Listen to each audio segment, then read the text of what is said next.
Welcome student. इस video में polity के चैप्टर को हम आगे पढ़ेंगे जो कि मौलिक अधिकार तक पहले के वीडियो में हो चुके हैं। इस वीडियो में नीति निदेशक तत्व जो कि 36 से लेकर 51 तक आते हैं उसके बारे में हम डिस्कस करेंगे। नीति निदेशक तत्व में इम्पॉर्टेंट ये हो जाता है कि सबसे पहले इसको याद करना पड़ता है, ये कॉन्स्टिट्यूशन का भाग 4 है जो कि आर्टिकल 36 से लेकर 51 तक है। और इम्पॉर्टेंट इसमें यह है कि ये आयरलैंड से लिया गया है और टी शाह एक ऐसे व्यक्ति थे जो कि कहे थे कि नीति निदेशक तत्व उस चेक के समान है जिसका भुगतान बैंक अपनी इच्छा अनुसार करता है। ये इतने इस बात के लिए इंपॉर्टेंट हो जाते हैं इस नीति निदेशक तत्व के लिए। अब इसके आगे देखते हैं हर एक आर्टिकल को जो कि 36 से लेकर 51 तक है। स्टार्ट करते हैं 36 से। 36 में बेसिकली इसका डेफिनेशन के बारे में चर्चा किया गया है और 37 में न्यायालय द्वारा लागू नहीं करा जा सकता है। यह न्यायालय द्वारा परिवर्तनीय नहीं है, बदल नहीं सकता है और बहस भी नहीं हो सकता, यानी जो इसमें प्रोविज़न है वो है, चेंज नहीं किया जा सकता है। और अनुच्छेद 38 की बात किया जाए तो लोक कल्याण की अभिव्यक्ति, जैसे कि सरकार जनता का कल्याण करेगी, जैसे राशन कार्ड जो कि भारत के 80 करोड़ के लिए फ्री राशन दिया जाता है, ये आर्टिकल 38 में ही आता है। हर एक व्यक्ति को 5 किलो अनाज जो कि 5 साल तक फ्री है फ़िलहाल।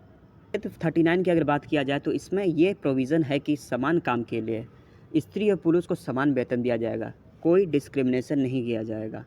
39 के क में निःशुल्क विधि कानूनी सहायता, यानी कि अगर किसी कानून के बारे में किसी लोगों को नहीं जानकारी है तो सरकार उपलब्ध कराएगी। ये 42 अमेंडमेंट के द्वारा इसमें इंक्लूड किया गया था। अनुच्छेद 40 के तहत ग्राम पंचायतों का संगठन के बारे में चर्चा किया गया है।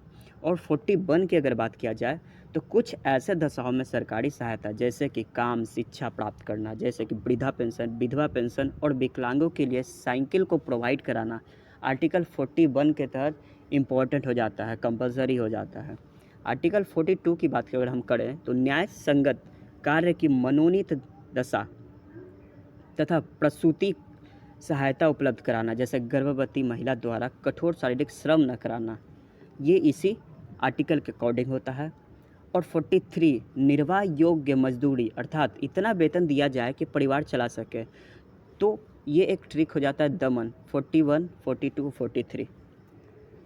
अनुच्छेद 43 में उद्योग प्रबंधन में कामगारों की भागीदारी, यानी कि जितने भी इंडस्ट्री है उसमें कामगारों की भागीदारी होनी चाहिए, ये आर्टिकल 43 के क में वर्णित है। आर्टिकल 44 में समान सिविल संहिता, अर्थात सभी धर्मों के लिए जितने भी रिलीजन है उसमें विवाह तलाक की शर्तें समान होगी, भले ही विवाह रीतियाँ अलग हो।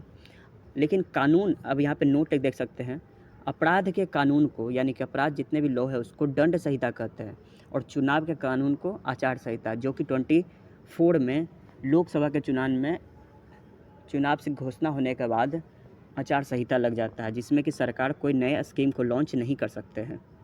आर्टिकल 45 में 6 वर्ष से कम आयु के बच्चों को स्वास्थ्य का ध्यान रखकर सरकार की जिम्मेदारी है, तथा 6 से 14 वर्ष के आयु के बच्चों को निःशुल्क शिक्षा दिया जाता है, ये जिम्मेदारी है इसका। और जो ये स्वास्थ्य का ध्यान रखा जाता है ये आंगनवाड़ियों को ज़्यादा इसमें आगे किया जाता है। नोट, शिक्षा के अधिकार को मूल अधिकार बनाकर 21 क में जोड़ दिया गया है, जो कि 86 अमेंडमेंट के द्वारा हुआ था। आर्टिकल 46 की बात किया जाए तो SC ST OBC को आरक्षण इसी प्रोविज़न, इसी आर्टिकल के तहत मिलता है। आर्टिकल 47 सरकार पोषायुक्त आहार उपलब्ध कराएगी तथा नशीली दवाई, शराब पर प्रतिबंध लगाएगी। अनुच्छेद 41 को ये कहता है कि पर्यावरण, वन्य जीवन की रक्षा करता है, सरकार का कर्तव्य होना। आर्टिकल 48 का कहता है पर्यावरण, वन तथा वन्य जीव की रक्षा करना सरकार का कर्तव्य होगा।